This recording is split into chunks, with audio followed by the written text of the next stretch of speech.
자, 제목 가보도록 하겠습니다. 제가요 오늘은 이게 준비하다가 제가 문득 군대 때 군대 때 그 기억이 떠올려졌어요. 여러분, 저는 논산훈련소 나왔거든요. 그 여성분들에게 군대 얘기하면 그렇게 싫어한대요. 그리고 축구 얘기하면 또 그렇게 싫어하고, 군대에서 축구했다는 얘기하면 여성분들이 학을 띈대요. 하지만 오늘은 좀 해야 되겠어요. 논산훈련소를 전 들어갔는데 이제 훈련소 이런 모습이죠. 처음에는 훈련소에 딱 들어가서 연병장에 딱 쓰면 조교분들이 굉장히 정중하게 얘기들을 해요. 국군 장병 여러분 환영합니다. 어서 오십시오. 막 이렇게 이렇게 얘기하죠. 줄 서십시오. 이렇게 얘기를 해요. 그리고 나서 이제 부모님하고 작별 인사를 하죠. 그리고 마지막으로 자 이제 우린 들어갑니다. 우리 부모님과 이제 마지막 작별하는 시간입니다. 그리고 이제 뚜벅뚜벅 걸어 들어가요. 그리고 나서 연병장을 지나서 건물 뒤로 들어갑니다. 건물 뒤로 들어가죠. 제가 무슨 얘기하려고 그런지 감이 잡히죠. 그 군인의 맨 마지막 줄이 부모님의 시야에서 사라지는 순간 그 조교들의 표정이 바뀌기 시작합니다. 눈을 내리깔기 시작하고 목소리가 근엄해지기 시작해요. 그리고 짧아지기 시작합니다. 바로 꿇어, 앉아, 일어서, 뒤로 굴러 이렇게 시작을 해요. 순간 사악한 마귀라도 된 듯이 우리를 째려보고요. 그렇게 무섭게 돌변하는 모습 보면서 드디어 내가 군대에 와 있구나 라는 것을 실감하게 됩니다. 정말 진땀을 빼게 만들어요. 그리고 나서 그 6주 동안의 시간이 그 당시에 군인들의 말로는 싸제물을 빼는 시간이다라고 이야기를 합니다.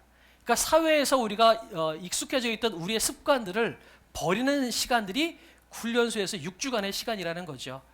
군대에서 뭐 써야 돼요? 단아까로 다 끝나야 돼요, 말이. 근데 모르는 사이에 안 그랬어요 이래버리면 요자를 썼어? 그리고 이제 비 오는 날 먼지 나듯이 개패듯이 맞는 거죠. 자, 그 얘기를 하는 이유는 뭐냐면 이 6주간의 시간이 여러분 우리가 신앙의 여정을 설명할 때 좋은 인사이트를 주기 때문에 그래요. 뭐냐면 처음에 6주간의 훈련을 들어가서 논산훈련소에 들어가면 군복으로 갈아입힙니다. 내 일반 사회 옷을 벗기고 군복과 군화를 입혀요. 하지만 그 사람이 군인이 됐을까요? 옷은 군인으로 입었을지 모르지만 군인답지는 않은 거예요. 그래서 6주 동안의 시간 동안 군인답게 만들기 위해서 그렇게 뺑뺑이를 돌리는 거죠. 얼차례를 받기도 하고 때로는 맞기도 하고 때로는 반복되는 훈련을 통해서 비로소 군인다워집니다. 우리의 신앙도 마찬가지인 것 같아요. 예수 그리스도께서 그 보혈의 은혜로 우리를 바꾸셔서 우리를 복된 자로 하나님의 백성으로 만드셨지만 하나님의 백성의 옷을 입히셨지만 우리가 아직은 하나님의 백성다운 삶을 살고 있지는 못하는 거예요. 옛사람의 습관이 우리 가운데 남아있는 거죠. 그래서 그 옛사람의 습관을 벗어버리고 새로운 사람, 하나님의 자녀다운 삶을 살 수 있도록 하나님께서 우리를 훈련시키시고 있다는 거예요. 그 과정이 우리의 신앙 여정이라고 우리가 보시면 좋을 것 같아요. 우리가 한번 역사를 그렇게 한번 이야기해 볼까요? 예수님께서 우리를 구원하셨습니다. 시작. 예, 예수님의 피로 우리는 살아난 분이라는 사실 믿으십니까? 그럼 이번에는 한 번만 더 이야기해보겠습니다. 이거는 첫째 주의 설교 내용이었고요. 둘째 주 설교 내용, 지난주 설교 내용이 뭐냐면 우리는 하나님 때문에 우리는 명품이 된 사람들입니다. 이게 우리의 지난주 설교 내용이었어요. 그죠? 기억나시죠? 그리고 우리 양옆에 분들에게 다시 한번 인사할까요? 당신은 하나님 때문에 명품이 되셨습니다. 시작. 네, 여러분은 명품이에요. 여러분은 구원받은 백성이세요. 교회라고 세워주셨어요. 그런데 문제는 그게 끝이 아니라는 거죠. 교회다워지기 위해서는 우리는 끊임없이 불의 연단, 망치의 연단이 필요한 거예요. 군복을 입었지만 진짜 군인다워지기 위해서 우리는 제식훈련을 배우고 총검술을 배우고 얻어맞기도 하고 그런 과정을 통과하는 이유는 군인다워지기 위해서 하는 것처럼 우리가 예수님으로 인해서 새 사람을 입었지만 그 새 사람에 합당한 삶을 살기 위해서는 우리는 참으로 많은 연단의 과정을 통과해야만 되는 거예요. 그 과정이 바로 지금 우리가 살고 있는 그런 시간들이라는 거죠. 그런데 이런 상황에서 오늘은 술 취해야 되는 얘기를 해야 될 것 같아요. 제목을 한번 따라해 보시겠어요? 무엇에 취해야 하는가? 시작. 무엇에 취해야 하는가? 네. 성경 본문에 술 취하지 말라는 얘기가 있으니까 혹시 미리 말씀을 드리는데, 오늘은 술을 먹어야 되는지 안 먹어야 되는지 한 답을 저분이 내주시겠구나 라고 생각하신다면 착각입니다. 저는 그 답은 드리지 않을 거예요. 알아서 하세요. 알아서 하시고, 저는 다른 얘기를 좀 해보려고 합니다. 자, 우선 16절을 한번 같이 한번 읽어볼까요? 시작. 세월을 아끼라, 때가 악하니라. 예, 저 세월을 아끼라라고 하는 아끼라라는 단어의 원어의 뜻을 보면요, 원어의 뜻이 뭐냐면 구속하라, 속량하라 라는 의미가 담겨져 있어요. 세월을 아끼라는 게 뭔가 쉬지 않고 열심히 일하라는 뜻인가? 그렇지 않아요. 구속하다, 구원하다. 우리가 아무런 가치도 없고 능력도 없었지만 예수 그리스도의 보혈로 우리가 구원받아서 하나님의 자녀가 된 것처럼, 그때 썼던 그 구원이라는 단어가 여기에 세월을 아끼라는 단어하고 같은 뜻이에요. 그러니까 세월을 구속하라, 세월을 건져내라, 세월을 하나님께 올려드려라 라는 의미가 세월을 아끼라는 뜻이라고 이야기하고 있는 거죠. 그게 무슨 얘기냐면, 이 악한 시대, 악한 세상, 이 악한 때를 살아가면서 우리가 해야 될 일은 이렇게 흘러가는 시간들을 그냥 마냥 흘러가게 내버려 두지 말고, 이 시간들을 우리가 건져내서 하나님께 올려드리는 삶을 살아라 라고 이야기하는 거예요. 그냥 시간들이 째깍째깍 흘러갈 때 물살이 흘러가는 것처럼 그냥 저대로 흘러가게 내버려 두지 말고, 이 세월을 거슬러서 이 세월 가운데에서 하나님께서 원하시는 것이 무엇인지 이 세월을 하나님의 것으로 채우라라는 것이 세월을 아끼라라는 뜻을 가지고 있는 거예요. 단순히 열심히 살아라, 잠 줄여라 그런 의미를 가지고 있는 것이 아니라는 거죠. 그렇게 놓고 본다면 우리는 똑같은 시간을 살지만, 누구는 그냥 시간에 몸을 맡기고 될 대로 사는 사람이 있고요, 누구는 그 시간을 하나님께 드리면서 전혀 다른 차원의 세상을 사는 사람들이 있어요. 예를 든다면 우리 성도들 중에서 누구는 아침에 일어나서 그냥 졸린 눈을 비비고 부랴부랴 닦고선 직장 나가기 바쁜 분들이 계세요. 정말 아침 꼭둑새벽서부터 밤늦게까지 열심히 일하시는 분들이 계시는데, 전 그분 정말 성실한 삶을 살고 계시는 거고 정말 도전받는다라는 저는 생각이 들어요. 정말 잘 사시는 거예요. 그런데 그것 이상의 것을 지금 세월을 아끼라라는 말이 요구하고 있는 거예요. 뭐냐면, 어떤 분들은 새벽에 나와서 새벽 기도를 들으시고 직장을 나가시는 분들이 계세요. 뭐예요? 하루의 첫 시간, 눈 뜨자마자 첫 시간을 하나님으로 채우고 하나님의 말씀으로 채우고 하루를 살아가시는 분들이 계신 거예요. 그럼 이 사람들은 뭐예요? 첫 시간을 하나님의 말씀으로 채우고 살아나가니까 그분이 살아가는 그 하루는 하나님의 기준으로, 하나님의 가치관으로 살아나가려고 발버둥 치는, 다른 사람들보다 훨씬 더 그렇게 하나님의 뜻에 맞게 살려고 발버둥 치는 인생을 살게 된다는 거죠. 바로 이런 사람들이 똑같은 삶을 살지만 세월을 건져내는 삶을 살고 있는 모습이라고 볼 수 있는 거예요. 그렇다면 여러분께 저는 권면드리고 싶은 것은, 아침에 일어나서 부랴부랴 일어나서 닦고 직장 나가는 것, 저는 그것도 좋지만, 아침에 일어나자마자 첫 시간 제일 먼저 우리가 머릿속에 떠올려지는 것을 하나님으로 채우고 여러분이 살았으면 좋겠어요. 우리 제일 먼저 딱 눈 뜨자마자 무엇이 떠오르나요? 돈, 주식, 건강, 뭘 먹을까? 오늘은 직장 상사들하고 또 얼마나 괴롭힘을 당할까? 이것이 아니라 오늘 눈 뜨자마자 하나님으로 채우고 하루를 살아나가라는 거죠. 그러면 그 하루의 질이 달라진다는 거죠. 그렇게 하루하루 살아나가는 사람의 삶은 그냥 막 살아가는 사람보다 훨씬 더 그 인생이 달라질 수밖에 없고 질이 달라질 수밖에 없는 거예요. 그래서 저는 하나님으로 채우고 하루를 살기를 원합니다. 겉모양은 똑같이 보여요. 똑같이 사는 것 같이 보여요. 하지만 그 속을 보면 누구는 그냥 시간에 맡겨서 그냥 될 대로 사는 사람이 있고, 누구는 그 시간을 건져서 하나님께 드리고 하나님의 가치관과 하나님의 세계관으로 그 인생을 살아가는 사람이 있는 거죠. 그 사람은 질적으로 다르다라는 거예요. 지난주 금요일 날 잠깐 제가 이야기했는데요, 생각하는 대로 살지 않으면 사는 대로 생각하게 된다라는 이야기가 있습니다.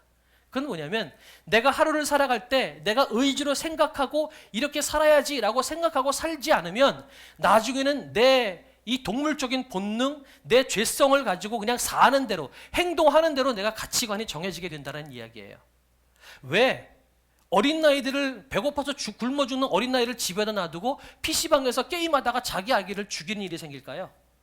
왜 자기 부모를 칼부림해서 상하게 만드는 일이 생길까요? 왜 자기 자녀를 내버려 두고 남자친구 만나겠다고 돌아다니는 여자들이 있을 수 있을까요? 왜 그렇게 짐승 같은 삶을 살까요? 생각하는 대로 살지 않기 때문에 그래요. 그러니까 우리는 생각하는 대로 살아가야 되는데 이 생각이 뭐냐는 거예요. 내 생각은 사실은 이 죄성을 가지고 있기 때문에 내 생각과 가치관은 언제나 오를 수는 없어요. 그러면 무엇으로 채우라고요? 하나님의 생각으로 채우고 살아나가라는 거죠. 그렇게 살아나갈 때 세상은 조금 더 하나님께서 원하시는 세상이 될 수 있다는 거죠. 자, 또 한 가지는 뭐냐면 세월을 아끼라는 얘기를 했고요. 두 번째는 뭐냐면 술 취하지 말라는 이야기를 하고 있어요. 한번 읽어볼까요? 시작.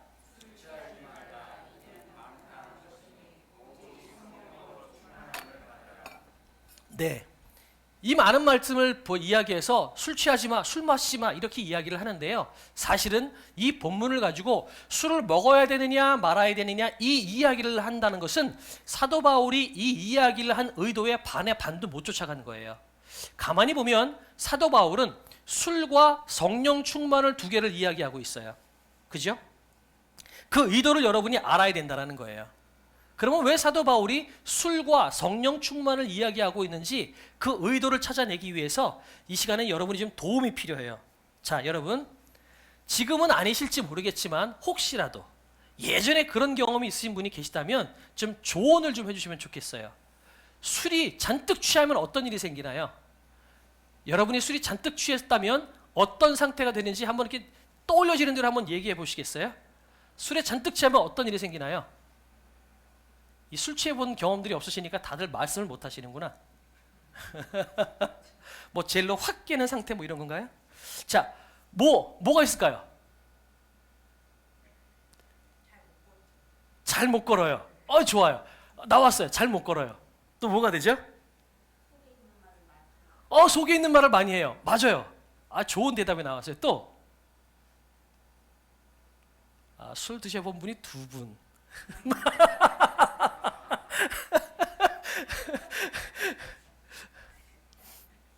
여러분이 말 안 하니까 제가 얘기할게요.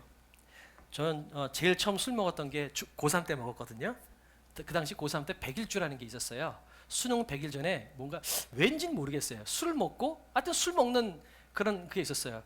고3 때 수능 100일 놔두고선 같은 고3 아이들끼리 정말 처음으로 저는 술을 먹었는데 잔뜩 술을 먹었어요. 처음 먹었으니 뭐 절제가 되나요? 밤새도록 먹었네요. 어디 자야 되는데 졸려 죽겠는데 잘 데가 없어요. 그 당시에는 많은 교회들이 문을 열어놨거든요. 이렇게 지금 이 교회보다 작았던 것 같아요. 작은 교회에 거기 들어가서 잠이 들어버렸어요. 근데 새벽에 되니까 새벽 기도 하신다고 권사님들이 오셨잖아요. 그 어떻게 해요? 부시부시하고 일어나서 앉았죠. 그때 권사님들이 칭찬을 하시는 거예요. 아이고 우리 어린 녀석들이 이렇게 새벽에 기도하려고 왔네. 얼굴 이쁘다 그러고서 용돈들을 주셔서 돈 받아가지고 나왔던 기억이 나요. 저는 그때가 처음 술 먹었던 기억이에요. 저도 술 먹었어요. 저도 술 먹고 꽐라된 적도 있고요. 술을 먹으면요, 말씀하셨던 것처럼 술에 대한 의존도가 생겨요. 내 힘으로 얘기할 수 없는 게 술에 의해서 이야기를 하게 돼요. 또 뭐가 되냐면 절제력이 떨어져요. 그 다음에 또 어떤 일이 생길까요? 술의 의존도가 생긴다는 거죠.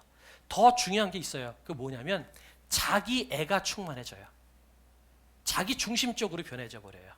했던 말 또 하고 내가 최선인 것 같고. 술 취한 사람들끼리 앉혀놔 보세요. 여러분 맨정신으로 술 취한 사람 한 두세 사람 앉아있을 때 옆에서 한번 쳐다보시면 그분들은 남의 얘기를 안 들어요. 다 자기 얘기를 해요. 그죠? 서로 남의 얘기 안 듣고 자기 얘기만 하면서 밤새 나가는 거예요. 이게 술 취한 사람들의 특성인 거죠. 그러니까 그런데 사도 바울이 술 취하는 것과 성령 충만을 이야기하고 있는 것은 술 취한 것과 성령 충만이 비슷한 양태가 있기 때문에 이야기하는 거예요. 그럼 성령 충만의 의미는 뭘까요? 이게 술 취함이죠? 이게 예전에 제 모습이었던 것 같아요. 그럼 성령 충만이 뭘까요? 술 취한 것과 똑같아요. 술의 지배를 받는 것이 아니라 성령의 지배를 받는 거예요. 성령 충만이라는 것은 술에 의존하는 것이 아니라 성령의 능력에 의존하는 거예요. 성령 충만이라는 것은 자기 중심적으로 자기 이기적으로 자기 애가 강해지는 것이 아니라 성령 충만해진다는 것은 자기를 내려놓고 자기를 비우고 남의 얘기를 듣는 것이 성령 충만해지는 것이다 라고 이야기하고 있는 거죠. 교회됨의 가장 기본적인 삶, 성령에 취해서 사는 삶이라는 것은 뭐냐면 술 취한 삶과 반대되는 삶.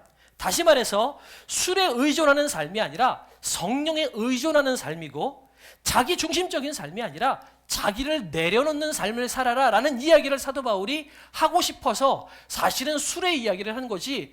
그러니까 이 본문을 보면서 술을 마셔야 될까 마시지 말아야 될까 여기에 집중하면 사도 바울의 의도를 우리가 놓치고 있는 거라는 거죠.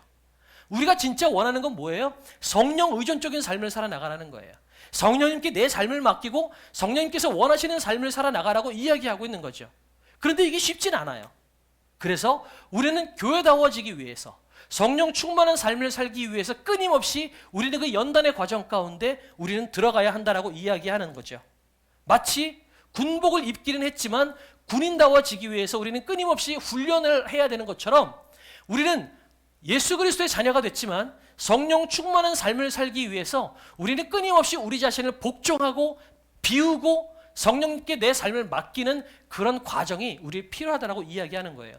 그 이야기가 사실은 15절에서부터 그 뒤에까지 계속해서 반복되는 이야기예요. 그래서 성령 충만한 삶을 이야기하고 난 다음에 그 다음에 어떤 얘기가 나오냐면 아내와 남편, 자녀와 부모, 직장에서의 상사와 부하의 이야기가 나와요. 그 이야기가 왜 나오냐면, 여러분, 이 연단의 과정 가운데서 우리가 제일 먼저 해야 될 게 뭐냐? 그러니까 우리가 성령 충만한 삶을 살기 위해서 나를 비우고 또 성령님께 의존하는 삶을 살기 위해서 훈련하고 연단되어져야 되는데, 그 훈련의 첫 단계가 뭐냐? 여러분, 순종과 복종이라는 거예요. 내가 합리적으로 생각해서 이거는 내가 믿어야 돼, 이거는 내가 받아들여야 돼 라고 하는 것이 아니라 그냥 순종하고 복종하고 따라 나가라는 거예요. 그리고 나서 아내와 남편의 이야기를 해요. 그 당시에 이 에베소서 편지가 갔었을 그 당시에 아내가 남편에게 복종하는 것은 지극히 당연한 거였어요. 우리나라도 마찬가지잖아요. 예전에 뭐 조선시대, 고려시대 때 이럴 때 보면 아내는 남편에게 한마디도 하지 못하잖아요. 찍소리 못하잖아요. 그런 것처럼 이 당시에 아내가 남편에게 복종하는 것, 이건 너무나 당연한 것이었기 때문에 사실 이건 문제가 되지 않아요. 그런데 충격적인 건 뭐냐면 남편이 아내를 사랑하라는 거예요. 남편이 아내를 사랑한다는 것, 이 당시에 이것은 굉장히 어려운 이야기였다라는 거죠. 마치 아내를 아기를 낳아주는 소모품처럼 여러분 그렇게 여겼을 때가 있어요. 그런데 그런 사회 정황 가운데에서 너 순종하고 사랑해, 그리스도께서 교회를 사랑하신 것처럼 남편들은 아내를 사랑하라, 이 이야기가 충격적인 이야기라는 거죠. 그런데 왜 순종하고 복종하라고 이야기할까요? 이게 성령 충만한 삶을 살기 위한 훈련과 연단의 첫 과정이기 때문에 그렇다는 거죠. 그래서 오늘 이제 적용점으로 가보려고 합니다. 첫 번째, 여러분 순종을 실천하라는 거예요. 따라해 주시겠어요? 순종을 실천하라. 네, 맞아요.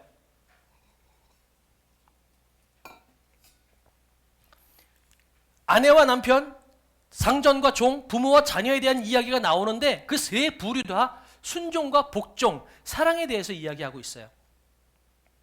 이것이 성령 충만한 삶의 결과라고 이야기하고 있는 거고, 성령 충만한 삶을 살기 위해서 우리가 걸어가야 될 길이라고 이야기하고 있는 거예요.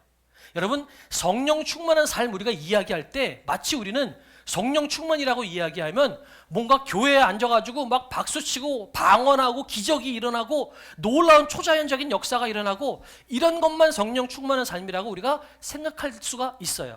이것도 물론 성령 충만한 삶의 어떤 모습일 수 있지만 오늘 성경이 이야기하고 있는 것은 뭐냐면 사도 바울이 이야기하고 있는 성령 충만한 삶이라고 하는 것은 일상의 삶이라고 하는 거예요. 일상의 삶. 우리의 평범한 일상에서 우리가 순종하고 사랑하고 열심을 이루어내는 것, 이것이 성령 충만한 삶이라고 하는 거예요. 아내가 남편을 사랑하고 남편이 아내를 사랑하고 직장에서 종과 상전이 서로 섬기고 사랑해 주는 것, 이것이 성령 충만한 사람의 삶의 모습이라고 이야기하고 있는 거죠. 어떤 초자연적인 역사만을 성령 충만이라고 이야기하지 않는 거예요. 우리의 신앙생활도 마찬가지예요. 우리는 기도하고 예배하는 것만을 신앙생활이라고 생각할 때가 있어요. 물론 이것도 신앙생활이지만 엄밀히 말하면 기도하고 예배하고 찬양하는 것은 신앙생활의 기초훈련이에요. 진짜 신앙생활이라는 건 뭘까요? 우리의 일상생활이 신앙생활이라는 거예요. 밥 먹고 자고 일하고 친구들하고 수다 떨고 하는 우리의 모든 일상, 그것이 신앙생활이라는 거예요. 어떻게 할 때요? 똑같은 일상을 살지만 그 시간을 하나님께 올려드리고 하나님의 가치관으로 그 세상을 살면 그것이 곧 신앙생활이라고 이야기하고 있는 거죠. 어떤 사모님이 이런 간증을 했어요. 우리 교회는 없지만 잠옷실이 있는 그 교회였는데 신앙생활을 열심히 예배드리고 그런 부서 활동도 열심히 하다가 결혼해서 아기를 낳는데 이 아기를 기르느라 도무지 예배를 드릴 수가 없더래요. 교회만 나오면 잠옷실에 앉아가지고 아기 기저귀 갈아주고 애 소리치면 막 전 물리고 맨날 이것만 하다 보니까 이게 내가 예배를 드린 건지 뭐 하는 건지 정신이 없더래요. 그러니까 마음도 너무 강팍해지고 힘들어서 속으로 하나님께 기도했답니다. 하나님, 나도 저 잠옷실 밖에서 저렇게 뜨겁게 찬양하고 예배하는 저 사람들처럼 나도 하나님을 예배하고 싶어요. 이렇게 기도했대요. 그랬더니 하나님이 마음 가운데 어떤 감동을 주시냐면 너 지금 그게 예배다. 그렇게 말씀을 하시더래요. 너 기도하고 찬양하고 박수치고 말씀 듣는 것도 예배일지 모르지만 너 지금 아기를 기르기 위해서 전 물리고 기저귀 갈아주고 그 아이를 돌보는 것, 너 그것도 하나님의 이름으로 하는 거라면 너 그것도 예배다. 그렇게 말씀을 하시더래요. 그 다음부터 잠옷실에서 앉아있는 것이 그렇게 기쁘고 감사하더라는 거죠. 여러분, 일상이 예배예요. 우리는 종교의식만을 신앙생활이라고 생각할 때가 많아요. 그렇지 않아요. 우리의 모든 생활이 신앙생활이고 예배라는 거죠. 근데 이것을 구분하는 사람들이 있으니까 신앙생활과 일상생활이 구분돼 버리니까 세상 밖에서 욕먹는 사람들이 많은 거죠. 제가 어떤 청년을 만나는데 그 청년이 그런 얘기를 해요. 어떤 장로님의 일하시는 사업체에서 일하고 있는 청년인데 그 장로님이 교회에서는 굉장히 덕망이 높으시고 칭찬을 많이 받는 장로님이었거든요. 근데 그 청년이 이런 얘기를 하는 거예요. 목사님, 나는 이 장로님이 직장에서 어떻게 하는지 내가 알거든요. 그러니까 밑에 직원들에게 막말을 하기도 하고 때로는 돈 한 푼 더 벌겠다고 약간 부정을 저지르기도 하는 모습을 직장에서 봐왔거든요. 그러니까 근데 그 장로님이 직장에서는 그렇게 막 하시는 분이 교회만 나오면 너무 인자하시고 너무 훌륭한 모습으로 성도님들에게 칭찬을 받는 모습 보니까 이 청년이 헷갈리는 거예요. 목사님, 나는 도대체 신앙생활이 뭔지 모르겠어요. 그렇게 이야기하는 거예요. 여러분, 신앙생활은 교회에서만이 생활이 신앙생활이 아니에요. 시간을 하나님께 올려드리고 하나님의 이름으로 살아가는 일상이 신앙생활이라는 거예요.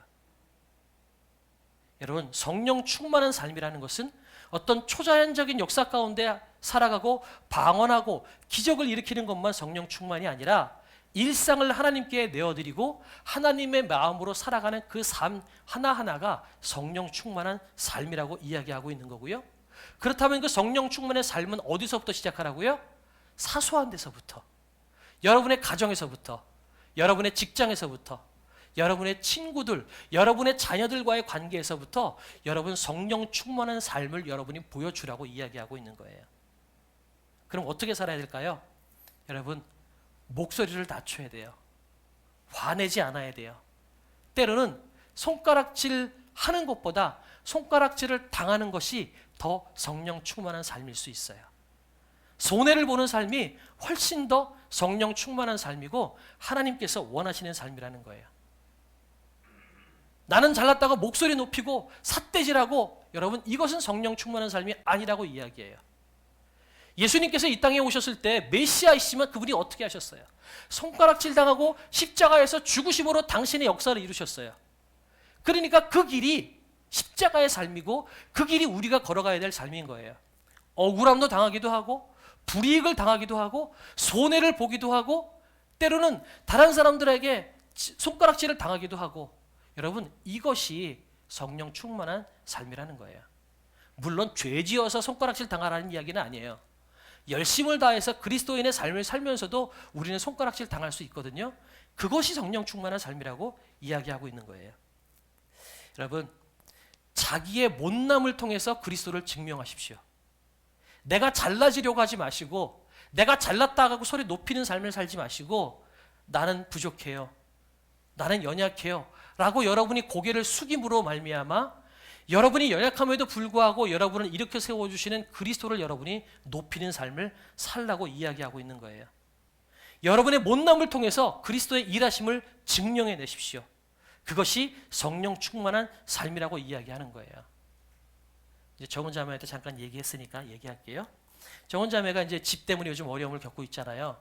근데 그 아버님이 처음에 집을 사서 전세 계약을 할 때 전세 계약서를 꼼꼼하게 보지 않으시고 그냥 좋은 마음으로 계약을 하시다 보니까 거기에 눌러 사는 사람이 그게 자기 집인 줄 알고 지금까지 눌러 살고 있는 거예요. 그러니까 지금 나갈 때가 됐는데도 아직도 안 나가는 거예요. 그러니까 지금 막 법정 소송까지도 가고 어려움 가운데 갔는데 지난번에 정원 자매가 그런 얘기를 잠깐 하더라고요. 너무 우리가 순진하게 살았던 것 같다. 너무 더 철저하게 보고 더 깐깐하게 보고 그래가지고 세상에서 지지 말고 그렇게 열심히 그렇게 손해보지 않고 살아야 되는데 너무 그리스도인이라는 이름으로 너무 손해보면서 사는 것 같습니다. 이런 얘기를 하는 거예요. 그때 그 얘기를 들으면서도 저도 이제 거기에 동조를 했거든요. 그래, 그리스도인이라고 해서 우리가 너무 손해보면서 살면 안 돼. 우리도 깐깐해야 되고 우리도 점검할 건 철저하게 점검해야 돼. 그렇게 말을 했는데 오늘 본문을 묵상하면서 보니까 아닌 거예요. 여러분, 그리스도를 믿는 사람들은요, 손해보는 삶이에요.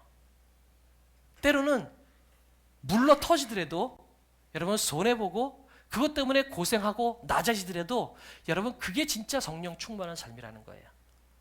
칼같이 지킬 거 다 지켜서 손에 일원 한 푼도 안 보고 살아가는 것, 여러분 그것을 그리스도인의 삶이라고 이야기하지 않아요.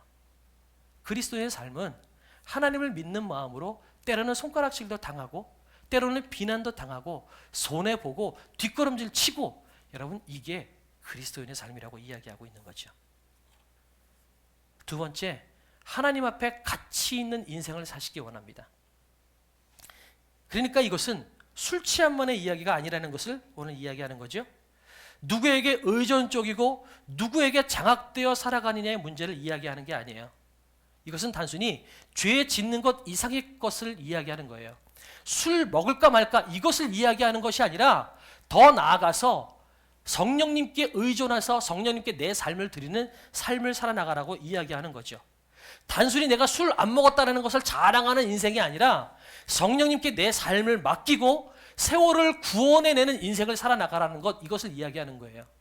이것을 쉽게 적용한다면 나는 시험 시간에 나는 컨닝 안 했어, 이걸 자랑하지 말고요. 나는 시험 시간에 컨닝 안 하고 내 힘으로 내 능력으로 시험을 봐서 1등 했어, 이거를 자랑하라는 거예요. 이 무슨 의미인지 이해하시겠어요? 단순히 하지 말라는 것을 안 한 것을 자랑하는 삶을 살지 말고 하나님께서 원하시는 삶을 살아서 내 삶 가운데에서 그리스도의 영광을 드러나는 삶을 살아나가는 것, 이것이 오늘 사도 바울이 술 취하지 말고 성령의 충만함을 받으라는 이야기를 하고 있는 거예요. 그런데 우리는 이 본문을 이해하지 못하니까 너 술 먹었어 안 먹었어? 난 안 먹었어, 이것 가지고 자랑하고 끝난다는 거예요. 이것은 술 먹지 말라는 이야기를 뛰어넘어가서요, 내가 성령님에 취해서 이 세상을 미친 듯이 살아나가라는 거예요. 술 취하면 미친 사람처럼 변하잖아요. 꽐라가 된다고 그러잖아요. 성령에 취하면 성령의 역사하심으로 말미암아 때로는 세상 사람들이 나를 미친 사람처럼 보기도 해요. 아니 저 사람은 왜 모든 것들을 다 내려놓고 선교지로 나간다고 그러지? 이게 미친 사람처럼 보이지 않겠어요? 성령에 취한 사람들은 하나님의 영광, 하나님의 은혜 때문에 때로는 세상 사람들의 가치관과 다른 결정을 하고 다른 삶을 살아나가기도 한다는 거예요. 왜 편안하고 안락한 삶을 버리고 하나님을 위해서 자기 일생을 버리는 삶을 살겠어요? 왜 수많은 사람들이 젊은 나이에 선교지로 나가서 목숨을 그렇게 버리는 삶을 살겠어요? 하나님의 은혜가 좋으니까. 세상 사람들이 보기엔 그건 미친 사람처럼 보이죠. 이것이 성령의 충만한 삶을 사는 것인데 이렇게 살라는 거예요. 그냥 나 술 안 먹었어 이것 자랑하지 말고 더 멋있는 삶, 더 의미 있는 삶을 살라고 말씀하시는 거고, 하나님은 우리를 그렇게 지으셨다라고 이야기하는 것이 사도 바울의 삶이라고 인생이라고 이야기하고 있는 거예요. 그러니까 여러분, 그리스도인의 삶이 천국을 가느냐 마느냐 이것에 매달려 사는 인생은 사실은 그리스도인으로서 불쌍한 인생이에요. 우리가 천국 갈까 말까 여기에 매달려 사는 인생은 발전이 없어요. 이미 하나님께서 우리를 천국의 백성으로 만들어 주셨으니 우리는 천국의 백성답게 내가 어떻게 살아야 될까를 고민하고 어떻게 의미 있는 삶을 살아야 될까, 이것을 고민하는 것이, 이것이 복받은 삶이라고 이야기하는 거죠. 그런데 야 나는 이제 천국 갈 수 있으니까 됐어, 나는 구원받았으니까 됐어, 여기서 머물러 있는 삶, 이거는 비극적인 삶이에요. 이것만 가지고 인생을 살아가는 그리스도인은 이거는 복받은 삶이 아니라는 거죠. 성령 충만을 받으라는 것은 성령의 지배를 받으면서 매 순간순간 그리스도인다워지는 훈련을 하는 삶, 이것이 성령 충만한 삶이에요. 내 시간을 하나님께 드려서 세월을 건져내는 삶, 이것이 성령 충만한 삶이라고 이야기하고 있는 거죠. 그런데 우리는 신앙을 가지고 있는 사람이라 할지라도 더 이상 구원받았으니까 됐어, 나는 변화된 삶을 살지 않을 거야, 그냥 이렇게 살다가 죽을래, 나도 구원받은 사람임에도 불구하고 그냥 좋은 집, 좋은 차, 좋은 배우자 만나서 그냥 고생 안 하다가 그냥 은퇴해가지고 편안한 집에서 편안하게 은퇴해서 잘 먹고 잘 살다가 천국 가면 되지. 여러분, 이렇게 생각하는 것이 참 대다수인 것 같아요. 근데 하나님은 그걸 원치 않으신다는 얘기예요. 하나님이 원하시는 그리스도의 삶은 그게 아니라고 이야기하는 거예요.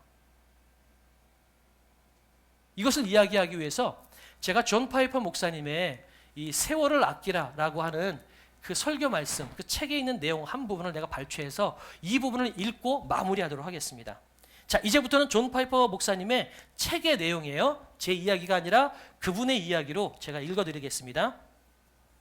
3주 전에 우리 교회에 소식이 들려왔는데 루비 엘리아슨과 로라 에드워드 두 사람이 카메룬에서 돌아가셨다는 소식을 들었습니다. 이 두 분은, 한 분은 간호사, 한 분은 의사셨는데 은퇴 후에 두 분이 카메룬에 병들고 가난한 사람들을 돌보며 예수 그리스도를 전하겠다고 들어간 것입니다. 그런데 이번에 마을을 돌아다니던 중에 자동차 브레이크가 고장나서 절벽에서 떨어져 죽은 것입니다. 여러분, 이것이 비극일까요? 이 두 명의 80대 여성은 인생을 한 가지에 걸었습니다. 예수 그리스도의 이름이 병들고 가난한 이들 가운데 찬양받는 것, 가장 어렵고 힘든 곳에서 말입니다. 다른 동료들이 은퇴 후에 20년 동안 자기의 인생을 플로리다와 뉴멕시코에서 낭비하고 있을 때 이 두 분은 한순간의 죽음으로 영원한 삶에 들어가신 분들입니다. 이분들이 비극입니까? 이것은 비극이 아닙니다. 제가 비극이 뭔지 하나 읽어드리겠습니다.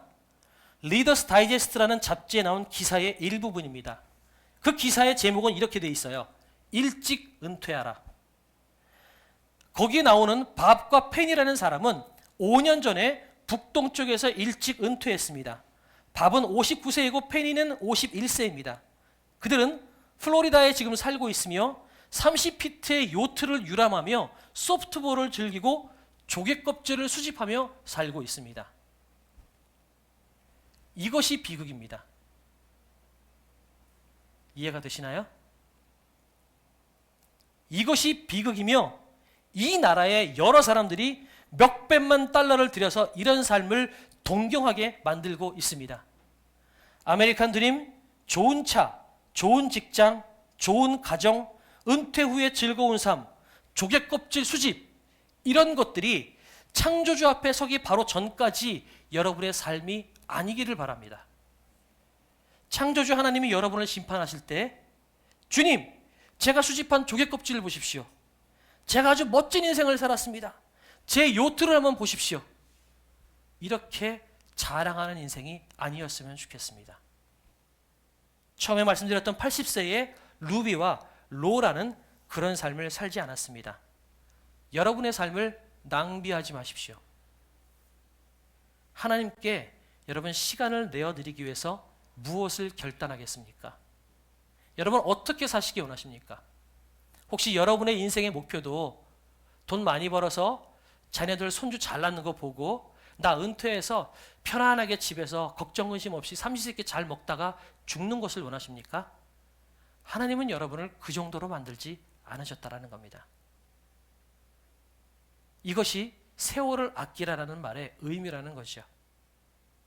그래서 오늘 우리가 두 가지 결단하기 원하는 것은 뭐냐면, 첫 번째, 성령 충만한 삶이 뭐라고요? 순종하는 것입니다.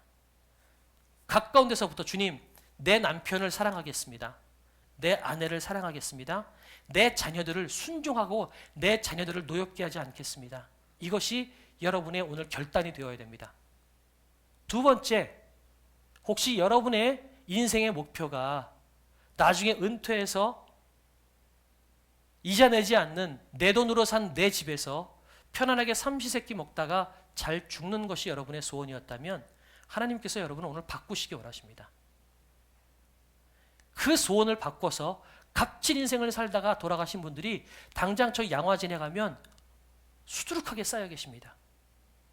20대, 30대, 때로는 자기의 인생을 초계같이 버려서 대한민국이라는 나라에 복음을 전파하기 위해서 목숨을 바친 사람들, 대한민국의 춥고 병든 사람들에게 밥 한 끼라도 더 먹여주고 그 병을 낫게 하기 위해서 병원을 세우고 학교를 세우다가 결국은 하나님의 품으로 돌아간 그 많은 분들, 값진 인생, 세월을 아낀 사람들의 비석이 여러분 양화진에 가면 잔뜩 쌓여 있습니다. 하나님께서 오늘 우리에게 말씀하십니다. 너희들 삼시세끼 먹다가 죽는 인생, 나는 너희에게 그런 인생을 살라고 만들지 않았다. 너희들은 훨씬 더 값진 인생이다. 내가 너희를 명품으로 만들었다면 그 정도로 살려고 명품으로 만든 게 아니다. 어떻게 사시겠습니까? 당장 오늘 결단하지 못한다 할지라도 여러분의 인생의 방향을 바꾸는 시간들이 되었으면 좋겠습니다. 우리는 그냥 빚 없는 집에서 고생 안 하고 편안하게 살다가 그냥 자녀들을 보는 축복 가운데에서 하늘나라로 가는 것, 이것도 복된 삶일지 모르지만 하나님은 여러분을 훨씬 더 가치 있게, 훨씬 더 귀한 삶으로 만드셨다고 말씀하십니다. 기도하면서 여러분이 그 삶을 결단하기 원합니다. 우리 찬양 하나 한 곡 하고 잠깐 기도할까요? 그래서 우리가 이 찬양을 하기 원해요. 살아도 주를 위해, 죽어도 주를 위해. 사나 죽으나 나는 주의 것이에요. 여러분의 은퇴 후의 삶을 여러분 한번 생각해 보시고 다시 한번 리셋하십시오. 여러분의 인생의 마지막 순간의 장면을 다시 그리십시오. 사실 제 꿈도 그랬거든요. 목회자 은퇴하면 나중에 세계 일주 한번 했으면 좋겠다, 그 생각이 있었거든요. 근데 이 말씀 준비하다가 그게 아닌 것 같다라는 생각을 제가 했어요. 아, 은퇴 후에도 내가 할 일이 있겠구나, 하나님의 영광을 위해서 할 일이 있다면 해야겠구나 라는 생각을 하게 됐어요.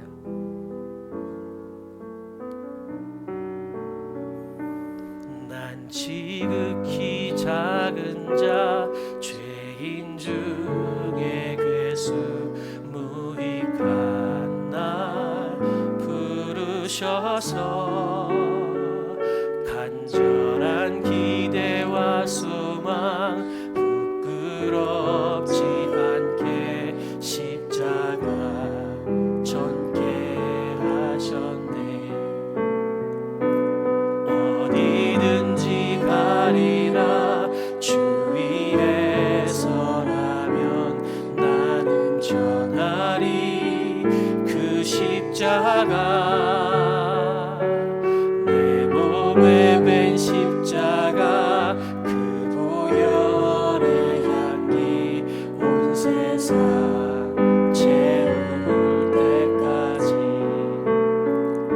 살아도 주를 위해, 죽어도 주를 위해. 사나 죽으나 난 주의 것.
여러분들을 위해서 축복 기도할 때 항상 건강하기를 위해서 기도하고 잘 살기를 원하고 여러분의 자녀가 잘 되기를 위해서 기도할 겁니다. 앞으로도 그렇게 기도할 겁니다. 그러나 그것이 우리의 기도 제목의 최종 종착역이 되지 않았으면 좋겠어요. 혹시 우리의 인생 그냥 늙을 때까지, 나이 들었을 때 내 집 한 채 있었으면 좋겠다, 걱정 근심 없었으면 좋겠다, 그냥 내가 삼시세끼 먹을 수 있는 돈이 있었으면 좋겠다, 혹시 우리 소원이 거기서 끝나 있습니까? 그렇다면 하나님이 오늘 우리에게 도전 주세요. 야, 나는 너를 명품으로 만들었는데 어떻게 명품이 돼가지고 그냥 삼시세끼 먹고 끝나는 걸로 끝날래? 내가 너를 통해서 하고 싶은 게 너무 많은데 왜 너는 그 지경에 앉아 있을래? 물어보시는 거예요. 더 멋있는 인생이 있다고 말씀하세요. 생명을 구하고 사람을 변화시키고 세상을 변화시키는 훨씬 의미 있고 멋있는 일들이, 네가 해야 할 일들이 쌓여 있다고 이야기해요. 그게 명품이라고 이야기하는 거예요. 명품은 진열장에 그냥 갇혀가지고 그냥 바라보기만 하는 것이 아니라 밖에 나와서 그 목적에 맞게 제대로 쓰임받는 것이 진짜 명품인 거예요.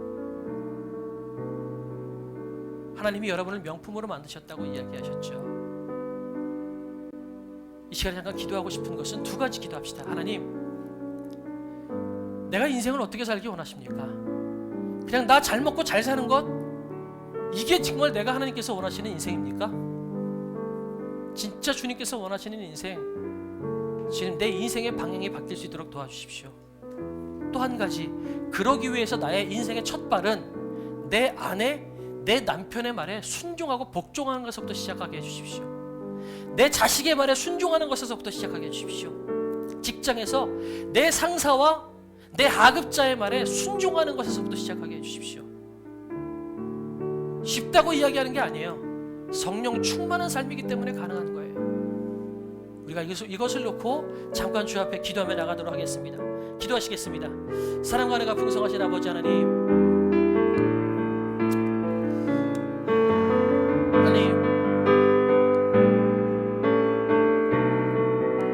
세월을 아끼라고 말씀하셨습니다.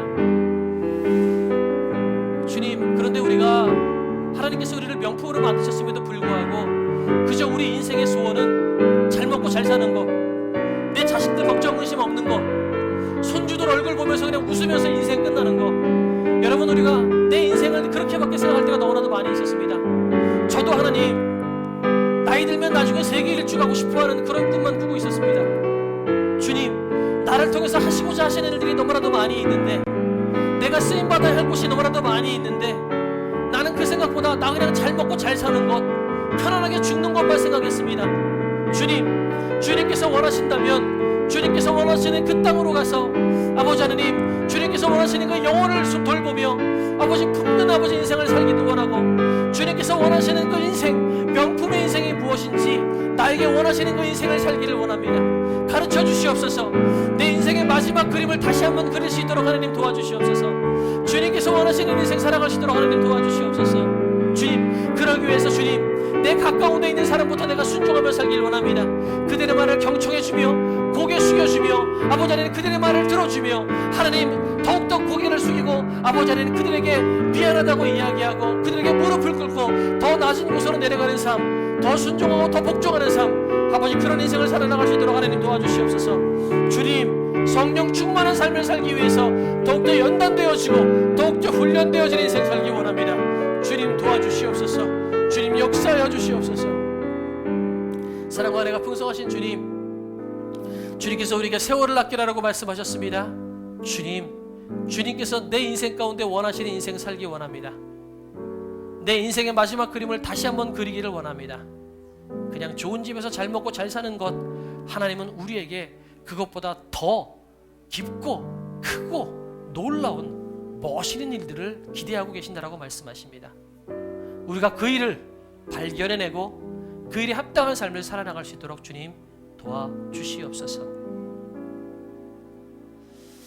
그것을 위해서 가까운 데 있는 사람에게 먼저 내가 순종하고 복종하며 성령 충만한 삶을 살아나갈 수 있도록 도와주시옵소서.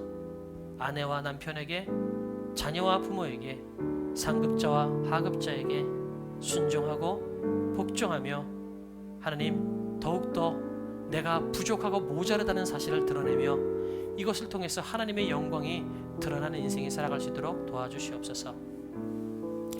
이제는 우리 구주 예수 그리스도의 크신 은혜와 하나님 아버지의 무한하신 사랑하심과 성령님의 감화감독 역사하신 은혜가 세월을 아끼기 위해서 결단하는 인생 가운데 또한 그 마음 가지고 아내와 남편에게, 자식과 부모에게, 또한 상급자와 하급자에게 순종하기로 결단하는 당신의 사랑하는 그 모든 자녀들, 영상으로 예배하는 모든 사람들 머리 위에, 또한 특별히 성령 충만한 삶을 살아왔음에도 불구하고 그것이 손해보는 인생이어서 힘들다고 여겨지고 있었던 그 정원자매와 그 어머님의 삶 가운데 이제로부터 영원토록 함께 있을지어다.